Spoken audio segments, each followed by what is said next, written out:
or Cairo or Brookport or anywhere else. We have to make sure that the levees hold if they are in any danger of breaching, and water is coming towards people in a way that's life-threatening. We will have mandatory evacuations. That's why we've deployed more National Guard service members right here today. I activated another 200, got about 320 or so guardsmen. We'll do more if necessary, but when our guardsmen knock on your door and say you have to leave to protect your life, then we want our citizens to pay attention. Our guard men and women and all of our emergency personnel, they know what they're doing, and it's important that you listen. So right now, it's a voluntary situation. I think if evacuations are necessary in a mandatory way, so be it. The idea is to save lives and get people through a tough time. Have you talked to Missouri's governor about why they are making it so difficult on Missouri people? Well, I know him well. Jay Nixon is a friend. I went to Iraq and Afghanistan with him in 2009. We believe that the Army Corps of Engineers should make the decision. This is set up by law. There's a flood sort of leasehold there that the Army Corps has had for decades, a floodway, and they set this up for the very purpose of, in an emergency, if they have to breach a levee in Missouri or anywhere else in order to save lives, that's what they've got to do according to law. The Army Corps of Engineers, we have full confidence and trust in their judgment, and I think really that ought to be the way it goes. So have you talked to the governor about it? No, I have not. We are working with the Army Corps of Engineers because we feel that that's the best way to go. They're the ones who call the shots, and their judgment, as far as I'm concerned, is the only one that counts. If this comes out, today's ruling, negative in court, what are you going to do to fight for Illinois? Well, my father taught me a long time ago, you don't take an aspirin until you get a headache, okay? I don't anticipate that there'll be a negative situation. I think that it's important that the experts in this area, the Army Corps of Engineers, that their judgment be the one that counts the most. I think the law is also very clear in various contracts and leaseholds that this emergency provision was set up decades ago in case of a life-threatening situation to somebody on either side of the river. So we'll go with obviously what the law says, and definitely what the Army Corps of Engineers believes is the proper course to take. Are you asking for any federal funding for this? And if so, do you have an estimate on that? Well, I think what we have to do is get through the time of challenge right now. There will be disaster relief available. We've done this in the past in Illinois. Last summer in the Chicago area, they had serious flooding. We were able to get federal relief for them. But I think before we get to that step, we want to get people through safe and sound. That's what this is all about.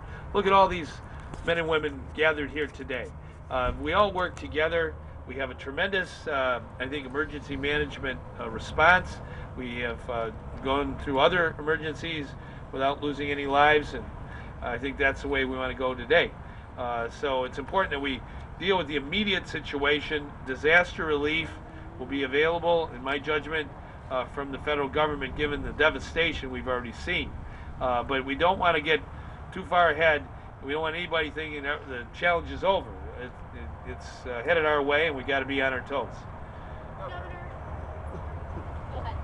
I know there's a concern for this entire area, but based on all the models and information that you have, are there certain areas that are invulnerable directly? Well, there's certain levees that we want to make sure hold. There's a number of levees, and some of them are greatly challenged right now. And we want to, hopefully, with the Army Corps is in charge, but we work with them. We're sandbagging. We have a lot of people working together, as Sheila mentioned, volunteers coming forward. Want to hold the levees. That's real important.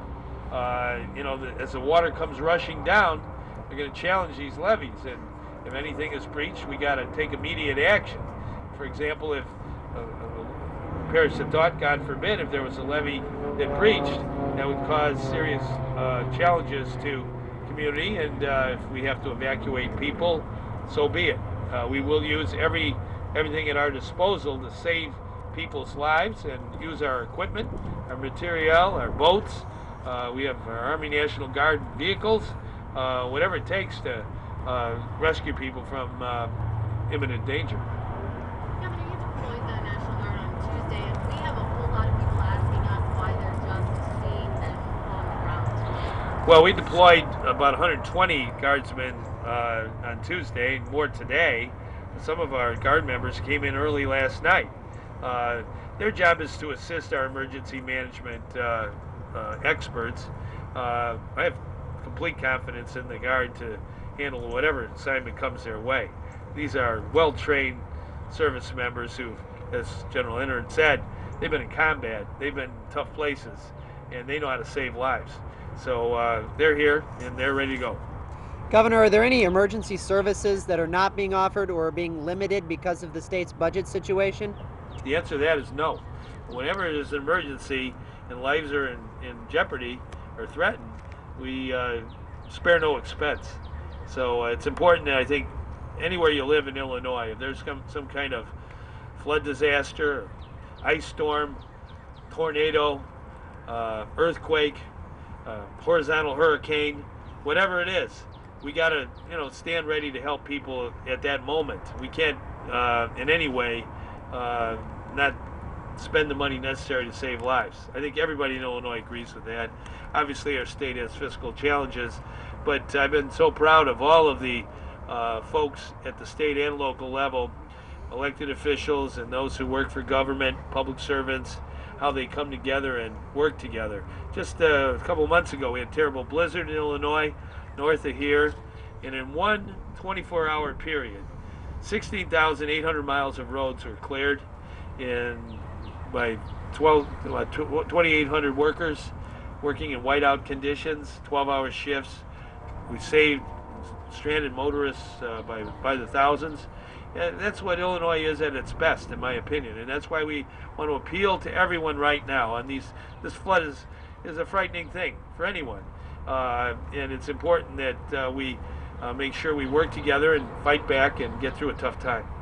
Governor, some people on the ground would say that the state's response is delayed. What is your statement to them? Pardon, because of what? Your state's response is delayed. It's Delayed.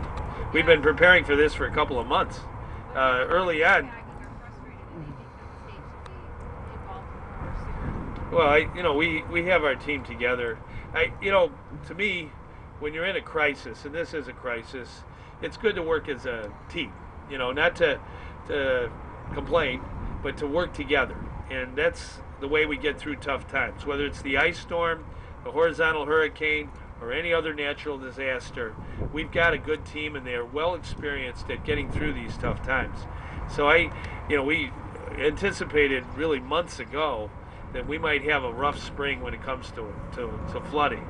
And that's why we, well in advance, had the sandbags and plastic and many other supplies positioned all across our state. We have other parts of Illinois, Western Illinois on the Mississippi River we got to be aware of too. So I think we've done everything possible. When we activated our command center there on Tuesday, deployed the National Guard, we're ready to go.